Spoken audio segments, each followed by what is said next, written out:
All right, so let's look at question 1. In the figure below, angle BAC measures 30 degrees, angle ABC measures 110 degrees, and points B, C, and D are collinear.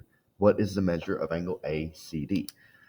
So this one, it's just as important to know about your angle relationships as it is to know how to properly name an angle. Okay, so when it says angle BAC, well, the way I always like to identify my angles is I look at the letters I'm given, BAC, and I'm going to go in that order. I'm going to just touch the angles, BAC. So BAC has these two sides, BA and AC, and they create that angle. So that angle right there is my angle BAC. So it is 30 degrees.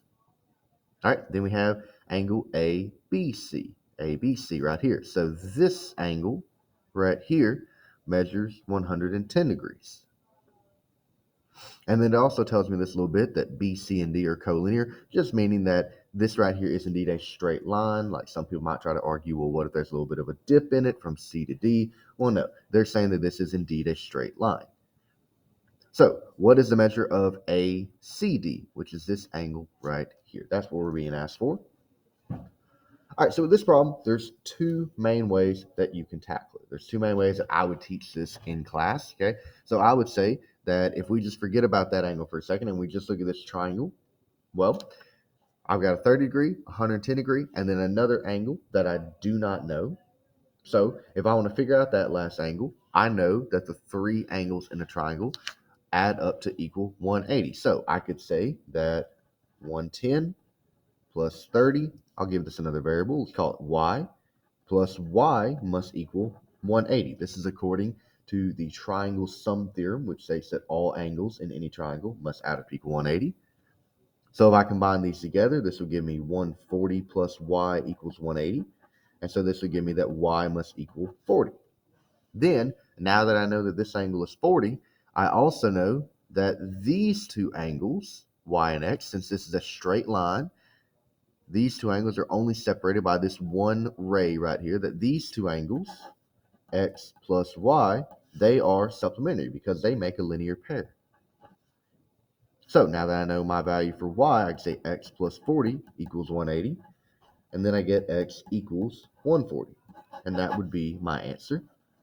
Now you may be saying that, we've already seen 140 a little bit, and that's true, and that would be the second way that you could possibly answer this question, okay?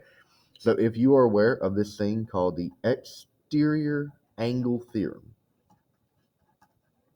okay, the exterior angle theorem, and this one technically you wouldn't have to do hardly any work at all if you know what the theorem is.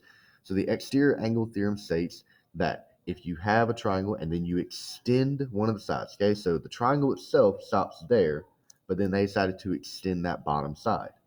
The exterior angle theorem tells me that the exterior angle that is created by the extension of the side, in this case x, is equal to the sum of the two remote interior angles. Or in other words, x is equal to the two angles that are not touching x. Okay, so angle y is touching angle x, but these two are not.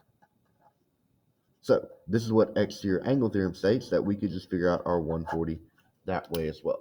Now, either option will get you the correct answer, but that was just the two main ways that you could have answered that problem.